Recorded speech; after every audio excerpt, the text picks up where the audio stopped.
This is Dr. Santosh Kumar Singh, Biology Faculty, Career Point Kota, Kolkata Center.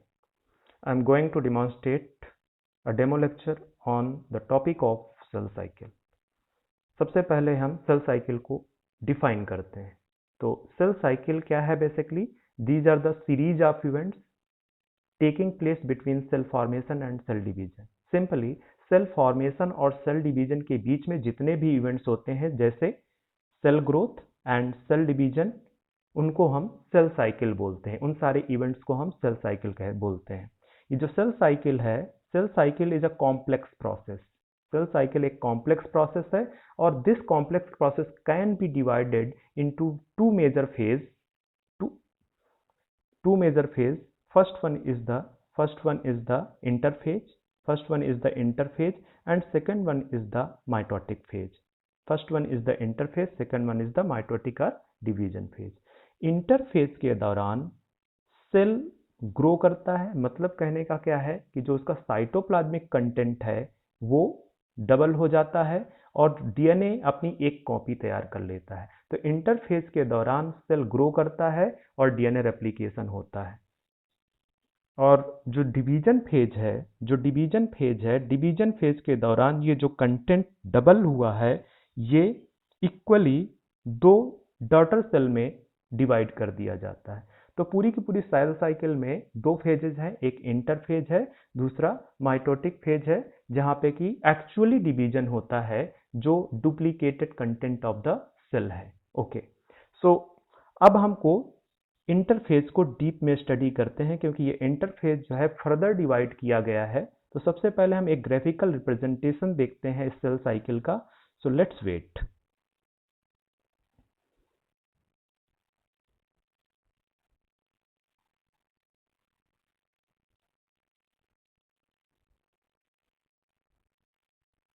This is the graphical representation shown on your screen. The cell cycle is divided in interphase and division phase. जैसा कि हम पहले ही बता चुके हैं, this is the actually interphase and the remaining part this is the division phase. This is the M phase, this is the interphase. Okay, now interphase, पहले ही मैंने बताया कि इंटरफेज आपका लॉन्ग फेज है, सबसे बड़ा फेज है. मोस्ट ऑफ द टाइम जो सेल है सेल साइकिल में इंटरफेज पे होती है. जैसे अगर मैं ह्यूमन के केस की बात करूं, तो ह्यूमन के केस में जो इंटरफेज है वो 23 आवर्स का होता है. इंटरफेज 23 आवर्स का होता है, जबकि जो डिवीजन फेज है वो सिर्फ 1 आवर्स का होता है. तो जो डिवीजन फेज है वो बहुत छोटा होता है और मोस्ट ऑफ द टाइम जो सेल है सेल साइकिल में वो इंटरफेज पे ही होती है. तो हमने जैसे कहा कि जो इंटरफेज है, इंटरफेज को फर्दर 3 सब फेजेस पे डिवाइड कर दिया गया है. First one is the G1 phase, second one is the S phase, third one is the G2 phase. तो G1 phase, S phase and G2 phase. G1 phase के दौरान cytoplasmic growth होती है. साइटोप्लाज्मिक ग्रोथ में जितना भी cytoplasmic content है cell उसको डबल कर लेता है, सेलुलर कंटेंट्स को डबल कर लेता है. इसमें डीएनए का रेप्लिकेशन नहीं होता है, पर डीएनए के रेप्लिकेशन के लिए जितने भी रिक्वायर्ड आइटम्स हैं, डीएनए के रेप्लिकेशन के लिए यहाँ पे जितने भी रिक्वायर्ड आइटम्स हैं वो सारे के सारे प्रिपेयर किए जाते हैं G1 फेज में. इसके बाद जो ये S फेज है, यहाँ पे डीएनए का रेप्लिकेशन होता है. S फेज में डीएनए का रेप्लिकेशन होता है एंड G2 फेज में जो रिमेनिंग साइटोप्लाज्मिक ग्रोथ रह जाती है वो G2 फेज पे कंप्लीट होती है. जब एक बार जो है G2 फेज में पूरा साइटोप्लाज्मिक ग्रोथ एंड डीएनए का रेप्लिकेशन कंप्लीट हो जाता है, तो उस समय सेल फिर सेल अपना डिवीजन के लिए जाती है और डिवाइड करके दो सेल बनाती है. तो ये आपको सामने ग्राफिकल रिप्रेजेंटेशन है सेल साइकिल का. सेल साइकिल का मैंने जैसे बताया कि दो फेज हैं, एक इंटरफेज है, दूसरा डिवीजन फेज है. इंटरफेज को फर्दर अपनी अंडरस्टैंडिंग के लिए 3 फेजेज में डिवाइड किया गया है: G1 phase, S phase, G2 phase. G1 phase, S phase and G2 phase को हम फर्दर डीप में स्टडी कर सकते हैं, पर उससे पहले मैं आपको G0 फेज के बारे में बताना चाहूंगा. यहाँ पे अगर आप पिक्चर देख रहे हैं तो यहाँ पे सेल पहले सेल इंटरफेज के दौरान सबसे पहले G1 पे जा रहा है, फिर S पे जा रहा है, फिर G2 पे जा रहा है। अगर यहाँ पे सारी की सारी साइटोप्लाज्मिक ग्रोथ और डीएनए रेप्लिकेशन कंप्लीट होता है तो सेल डिवाइड करती है, 2 सेल बनाती है। अब ये जो 2 सेल बनी है, इनका फेट क्या है? या तो सेल वापस डिवीजन में चली जाएगी, सेल डिवाइड कर जाएगी, और अगर सेल डिवीजन पे नहीं जा रही है तो हो सकता है सेल डिफरेंशिएट कर जाए। या सेल हो सकता है कि अगर सेल में कोई प्रॉब्लम है जीवन के दौरान जब साइटोप्लाज्मिक ग्रोथ हो रही है, अगर सेल में कोई प्रॉब्लम है, सेल में कोई साइटोप्लाज्मिक ग्रोथ नहीं हो पाई है, तो सेल साइकिल अपने आप को अरेस्ट भी कर सकती है। तो जो डिवीजन माइटोसिस फेज के बाद में जो 2 डॉटर सेल बनी है, उनका फेट क्या हो सकता है कि सेल में भी जो है वापस डिवीजन के लिए चली जाए, वापस डिवाइड करने लगे, या सेल साइकिल को अरेस्ट कर लिया जाए। तो दोनों फेट हो सकते हैं। फिलहाल जो G0 स्टेज है, G0 स्टेज का एक और नाम है, इसको बोलते हैं क्विसेंट स्टेज। इस स्टेज पे सेल मेटाबॉलिकली एक्टिव होती है पर डिवीजन कैपेसिटी लॉस कर देती है। क्विसेंट स्टेज पे सेल मेटाबॉलिकली एक्टिव होती है पर डिवीजन कैपेसिटी लॉस कर देती है। अगर मैं एग्जांपल दे दूं G0 स्टेज पे सेल का, जैसे अपनी हार्ट सेल है, नर्व सेल है, ये सेल क्या करती हैं? ये सेल परमानेंटली G0 स्टेज पे आ जाती हैं, ये वापस से अपने आप को डिवीजन फेज पे नहीं ले जाती हैं। तो ये जो सेल साइकिल है, सेल साइकिल को में आपके जो है G1 phase, S phase, G2 phase है। अब इन G1, S phase and G2 phase को हम डीप में स्टडी करेंगे। तो नेक्स्ट पेज पे आते हैं और G1 फेज को स्टडी करते हैं।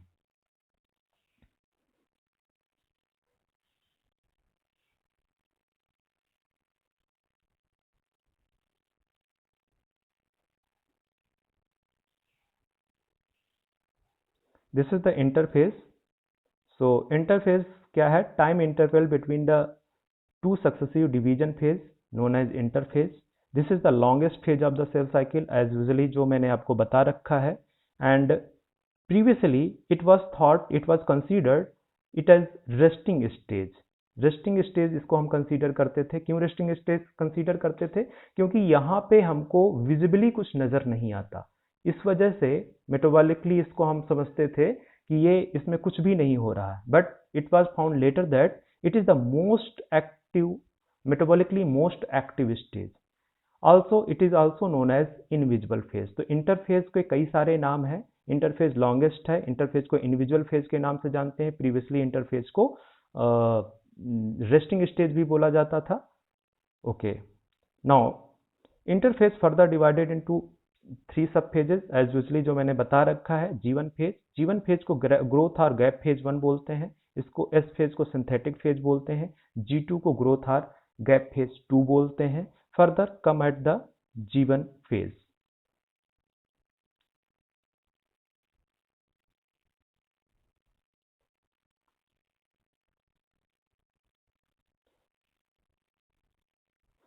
G1 फेज को प्री सिंथेटिक फेज भी बोला जाता है, also known as pre synthetic phase. कैसे बोला जाता है मैं अभी यहीं पे एक्सप्लेन कर देता हूं। ये सपोज करो सेल साइकिल है, सेल साइकिल का ये डिवीजन फेज है, जिसको हम M से रिप्रेजेंट कर देते हैं। बाकी जो सेल साइकिल है, G1 phase, S phase and G2 phase. तो मैंने क्या बोला कि G1 फेज को हम प्री सिंथेटिक फेज बोलते हैं। S phase known as synthetic phase. So G1 को हम प्री सिंथेटिक फेज बोल सकते हैं। और G1 को हम ये भी बोल सकते हैं कि ये इंटरवल है between division phase and synthetic phase. G1 को हम ये भी बोल सकते हैं कि this phase is the interval between division phase and synthetic phase. These are the points which are asked in exams. Okay, so maximum cytoplasmic growth occur during this stage. maximum cytoplasmic growth होती है G1 phase में, maximum cytoplasmic growth होती है।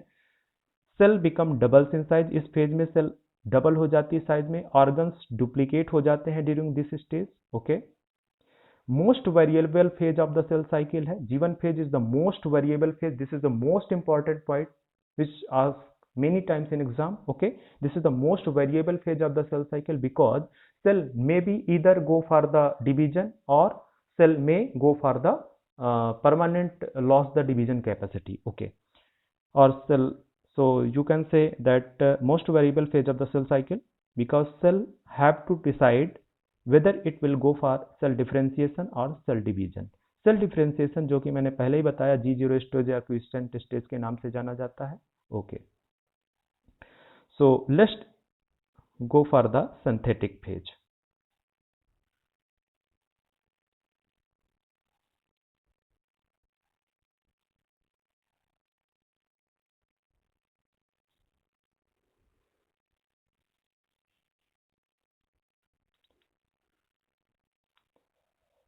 Synthetic phase के दौरान replication of DNA होता है। Replication of DNA takes place during synthetic phase and histone protein की सिंथेसिस भी इसी फेज पे होती है। Duplication of centrioles takes place, इसी फेज पे डुप्लीकेशन ऑफ सेंट्रियोल्स होता है। ओके, सो जो सिंथेटिक फेज है, सिंथेटिक फेज में मोस्ट इंपॉर्टेंट क्वेश्चन कई बार पूछा जा चुका है कि डीएनए रेप्लिकेशन किस स्टेज पे होता है, तो डीएनए रेप्लिकेशन सिंथेटिक फेज पे होता है। हिस्टोन प्रोटीन की सिंथेसिस जो कि डीएनए के पैकेजिंग में हेल्प करती है, वो भी एस फेज में सिंथेसाइज होती है। और जो सेंट्रियोल्स है जो कि स्पिंडल फाइबर फॉर्मेशन में हेल्प करती है, उसका भी जो डुप्लीकेशन है वो सिंथेसिस सिंथेटिक फेज पे होता है। Okay, let's come at the G2 phase. G2 phase are known as post synthetic phase or gap phase 2, also known as pre-mitotic phase. These names are very much important, so you have to must memorize these names.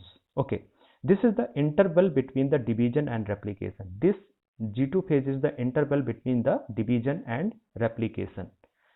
Okay, अगर मैं इस चीज को समझाने की कोशिश करूं तो आपके सामने सपोज ये सेल साइकिल है, ये बीच में आपका M फेज है, इसके बाद ये आपका G1 है, ये S है, ये G2 है। तो ये बेसिकली ये सिंथेटिक फेज और ये डिवीजन फेज। तो G2 phase is the interval between the synthetic and division phase. Okay,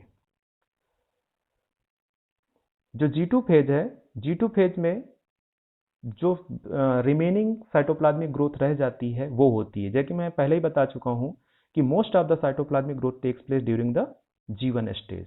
okay, so it is the part of the cytoplasmic growth.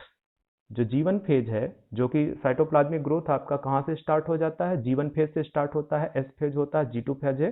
तो जो साइटोप्लाज्मिक ग्रोथ का लास्ट स्टेज है basically वो कौन सा है, वो आपका G2 फेज है। ओके, इसके दौरान में कुछ ट्यूबुलिन प्रोटीन्स बनती हैं जिनसे स्पिंडल फाइबर्स बनते हैं। सो हमने अभी तक कौन से फेज देख लिए, हमने इंटरफेज के G1 फेज, S फेज और G2 फेज की स्टडी कर ली है। Now interphase is now complete. जैसे ही सेल का इंटरफेज कंप्लीट हो जाएगा, सेल कहां पे जाएगी, सेल रेडी है किस चीज के लिए, सेल रेडी है डिवीजन के लिए। Suppose this is the cell और इसका इंटरफेज कंप्लीट हो गया है, तो इंटरफेज के दौरान सेल का साइज बढ़ जाएगा, और जब सेल का साइज बढ़ जाएगा तो सेल किस फेज पे जाएगी, डिवीजन फेज पे जाएगी और 2 सेल बनाएगी। तो अभी हमको डिवीजन फेज या माइटोटिक फेज के बारे में पढ़ना है। Okay, so let's come in the next page.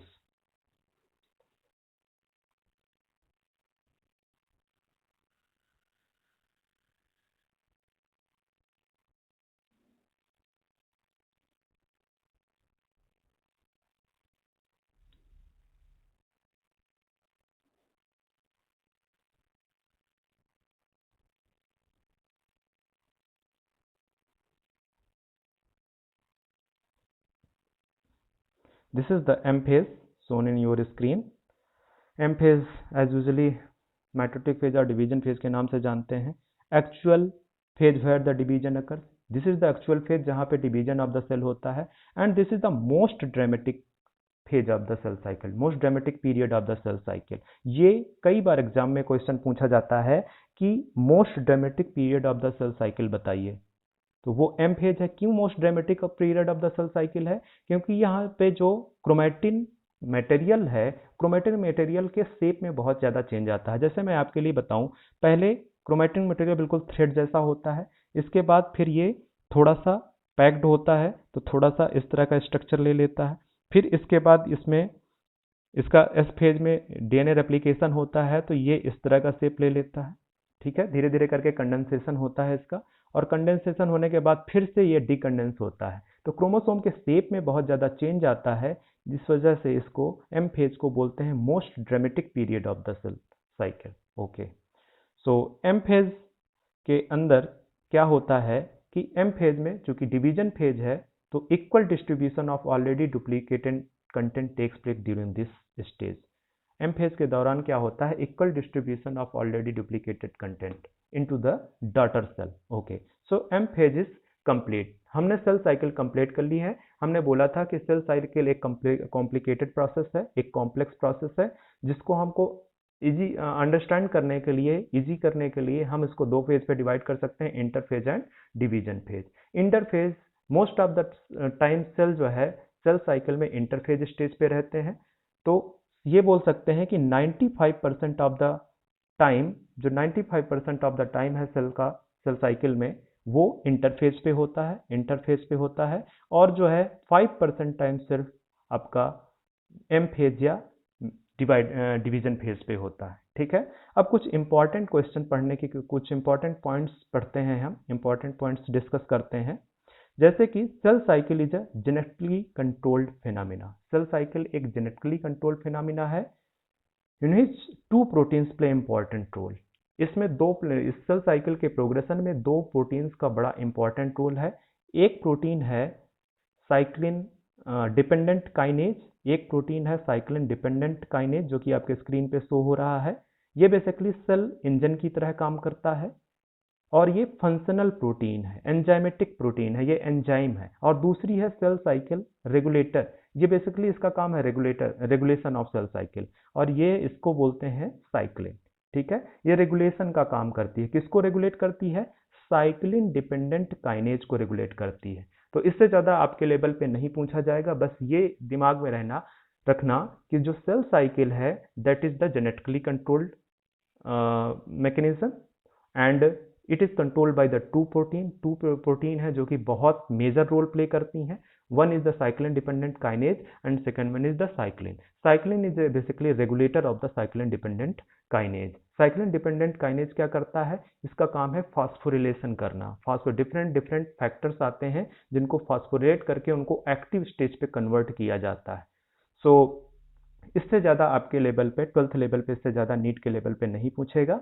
Okay, तो हमने एक इंपॉर्टेंट पॉइंट डिस्कस किया कि cell cycle is a genetically controlled phenomena. Next देखते हैं।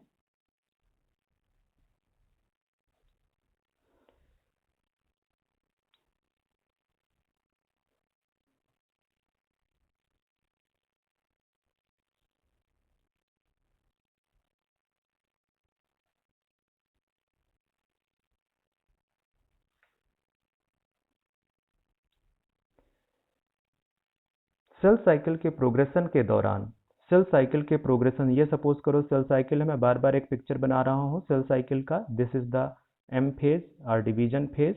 रिमेनिंग आपके यहाँ पे इंटरफेज का जो पार्ट है, interphase G1 phase, S phase, G2 phase.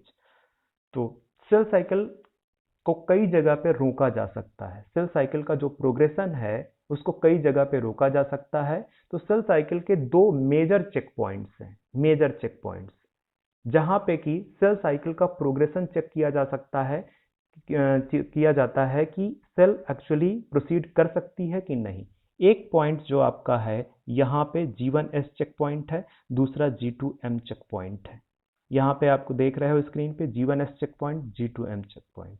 अगर डीएनए रेप्लिकेशन के लिए जितना भी रिक्वायर्ड मटेरियल है यहाँ पे सिंथेसिस G1 फेज पे सिंथेसिस हो गया, तब तो सेल साइकिल S फेज पे जाती है। और अगर डीएनए रेप्लिकेशन के लिए रिक्वायर्ड कंटेंट नहीं प्रिपेयर हो पाया, तो क्या है कि सेल यहीं पे अरेस्ट हो जाएगी। G1S चेक पॉइंट पे सेल को रोक लिया जाएगा और सेल साइकिल का प्रोग्रेशन स्टॉप हो जाएगा। इसी तरह से अगर इस फेज से क्रॉस कर गई सेल, दैट मीन्स कि अगर डीएनए रेप्लिकेशन के लिए रिक्वायर्ड मटेरियल यहाँ पे है और वो सेल साइकिल प्रोग्रेस कर गई एस फेज पे, तो एस फेज से सेल साइकिल जाएगी G2 फेज पे, और G2 फेज के अंत में, एंड ऑफ G2 स्टेज, फिर से सेल साइकिल चेक होगी कि वेदर डीएनए रेप्लिकेशन करेक्ट हुआ है कि नहीं।